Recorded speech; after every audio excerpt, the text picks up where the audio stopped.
코로나19 시대를 겪으면서 이 의약품을 수급하는 것, 또 약을 제때 구하는 것이 얼마나 또 중요하고 위급한 것인지 절감하게 됐는데요. 이 제약 주권을 갖는 것이 어느 때보다 중요하게 떠오르고 있습니다. 제약 주권 굉장히 중요한 말입니다.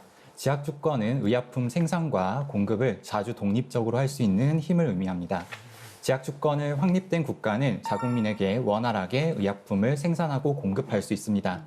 반면 제약 주권이 없고 의약품을 수입에만 의존한다면 코로나19와 같이 의약품의 세계적 공급망이 무너지는 위기 상황에서 국민의 생존이 위태로워질 수 있습니다. 인도는요, 원료의약품 수출 국가예요. 하지만 특정 의약품에 대한 제약 주권을 붕괴됐습니다. 그래서 비싼 약으로 약을 수입할 수밖에 없어서 극히 일부의 환자만 특혜를 받습니다. 그래서 2018년 인도의 결핵 환자가 약 280만 명이었는데 사망자가 50만 명이었어요. 한 해 사망자가 50만 명은 대단한 거거든요.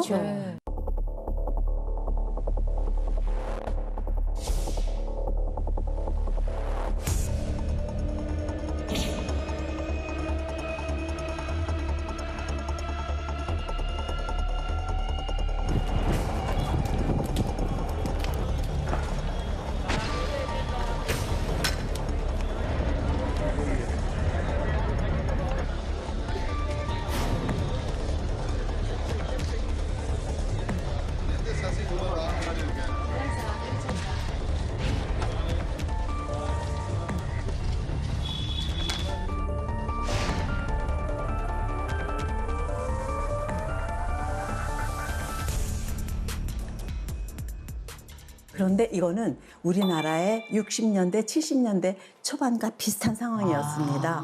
저는 현장에 있었던 사람이니까 아는데 우리나라 그 70년대 후반에 리팜피신이라고 항결핵제가 나왔거든요. 이게 되면서 결핵 환자가 딱 줄었어요.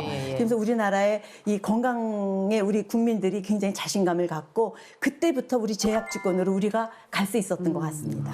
근데 제가 생각하기에도요, 예전에는 진짜 우리나라에 결핵 환자 굉장히 많았었던 기억이 나거든요. 요즘 같은 이런 시대에 결핵으로 그렇게 많은 사람이 목숨을 잃는다고 하니까 조금 놀랍긴 하네요. 예.